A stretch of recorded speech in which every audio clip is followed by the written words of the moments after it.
I just want to know if we can somehow come together as a big group of instructors and promise ourselves and promise everybody in the world of golf instruction that we will never title a video with a thumbnail like this that says you can hit the golf ball 57 yards further and lower your score 31 shots just by doing these 3 magical things. Can we just promise ourselves that we'll never title a video like that ever again? Do me a favor, if you have not yet subscribed to the channel, please do so. It's good for the channel. And if you like today's video, then click the like button below. Let's get to work. Ladies and gentlemen, boys and girls, welcome back to My Golf DNA, where I shatter your hopes and dreams and I help you get better at the game of golf by setting realistic expectations. So one of the things that I want you to understand before you go forward in this process is that the inputs that we put on the golf club very early on are very important to the rest of the tone of your golf swing. And most of the time, you guys start this movement in the golf club by doing it with your hands and your arms. You start trying to move the club in space with your wrists, swinging your arms across your body, and all of those movements that you're giving the golf club are creating momentum and they're creating inertia. And that momentum and inertia is not something that all of a sudden you're gonna start reining in. In fact, that would feel very awkward to start moving the club, stop it, and then try to move it again. How we get things moving right from Jump Street is very, very key to being able to fix the takeaway and backswing stuff once and for all. So you have to remember, the primary engine and your takeaway and your backswing is going to be weight shift and body turn. It's a big, big movement from your body. If I were to do nothing with my hands and my arms, okay,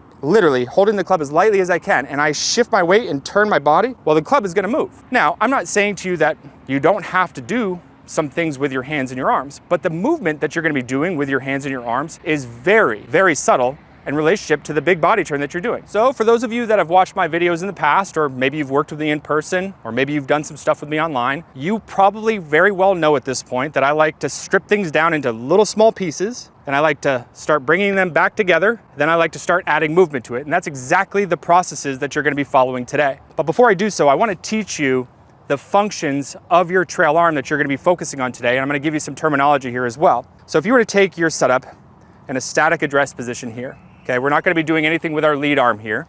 All I want you to do is I want you to lift your trail arms straight up. This movement right here is going to be happening very gradually through your takeaway and your backswing, very gradually. We call it arm elevation. We also have a movement where we have a little bit of an angle that happens between our forearm and our bicep. This is what we call flexion. We also have wrist and forearm rotation or supination, okay? And we're gonna have a little bit of wrist set as well.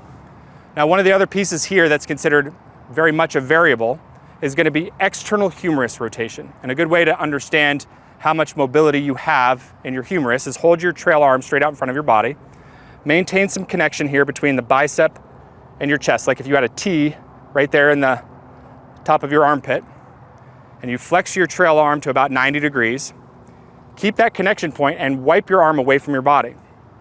You can see that I've got a ton of external humerus rotation available to me. Some of you at home are not going to be able to do that.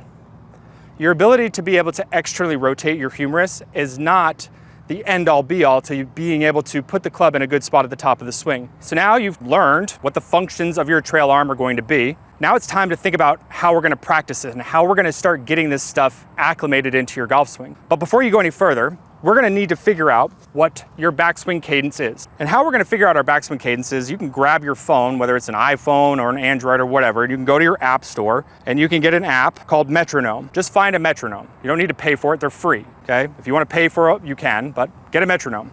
This metronome, what I want you to do is I want you to start before you turn it on and try to figure out what your backswing cadence really is I want you to do some reps where you have your arms across your shoulders. I want you to turn your body, I want you to shift and turn your body at the speed in which you would normally produce your backswing. So I want you to do this, and I want you to come back to a square position. So you can see I'm shifting and turning, coming back to a square. Okay? Now, some of you are gonna move faster, some of you are gonna move slower. Your cadence is your cadence.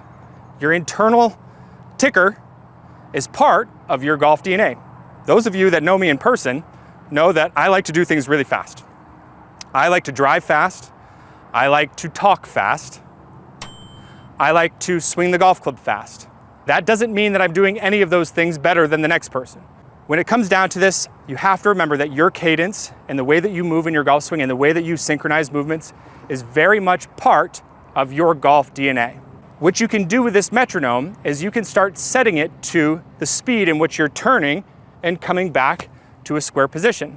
So I found out this morning that my backswing cadence is 75.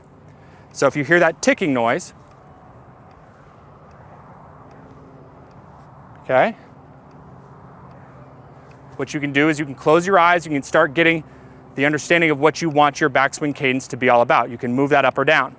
I want you to leave the metronome playing in the background when you start adding the arm movements to this. What I have found, I'm gonna turn it off because I don't want to drive you guys crazy.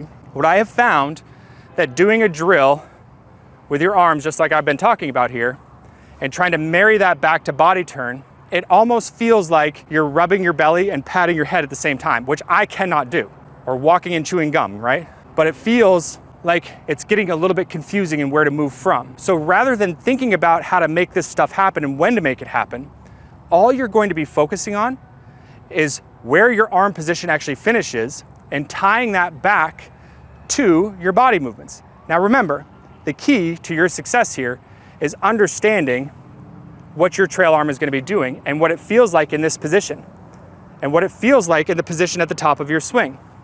So if I were to turn down the line for you, if I preset my arm, so I elevate my arm, I flex it, I rotate my wrist and forearm so my palm is facing just outside my lead ear, and then I turn my body, that position right there is, I can feel this spot.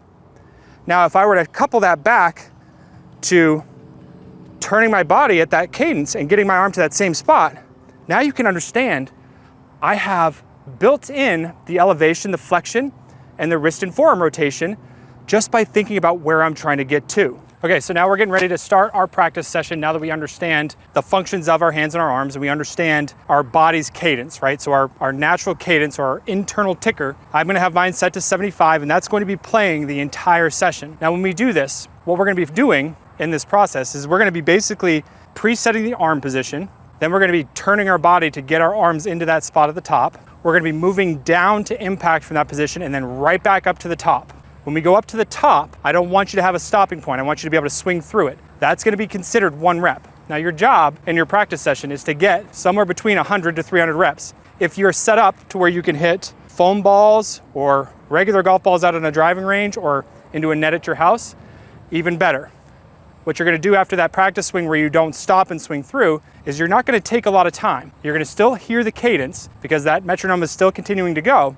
You're gonna walk into the shot and you're gonna think about your backswing moving in that cadence and feel where your hands and your arms are gonna be moving into and through. So how we're gonna do business here today, and you follow this plan, you're gonna be in the business, okay? So I want you to go ahead and take your setup, trail arm only. I want you to elevate your trail arm to where your elbow is right at the base of your chest. I want you to flex it slightly and I want you to rotate your wrist and your forearm. Go get it with your lead arm. Now, important. If your lead arm is passively straight here, you're great. If it's broken, like this, you've got too much flexion in your trail arm.